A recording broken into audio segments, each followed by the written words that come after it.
Hey Megan, so basically this is a little instructions how to connect a domain name to our IP address and so we can launch the website live.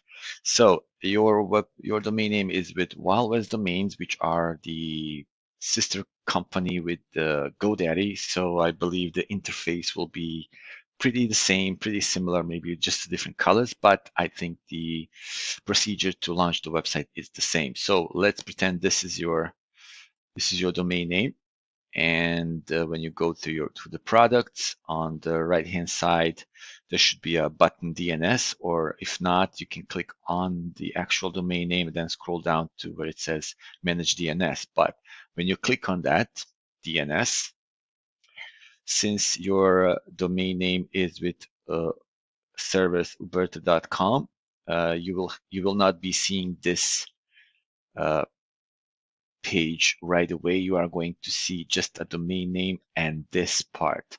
So when you on this part, click on change,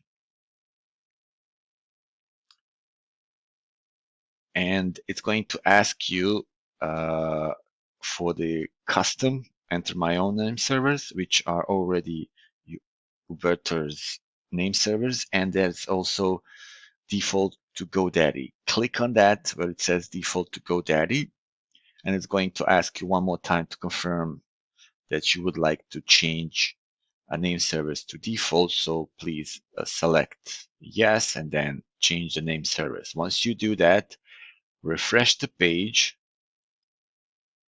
And then after that, it's going to show the page with these records.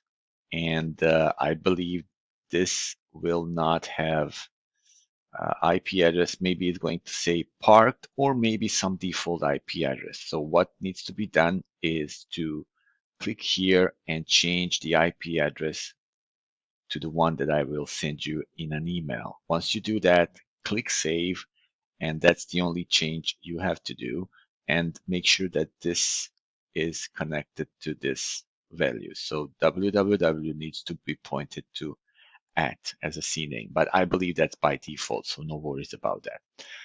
And that should be it. Now then, let me know what when you do this, and I'm going to make the change on our end, and the website will become live. I hope this will help. If not, we can have a quick call and do it together. Thank you.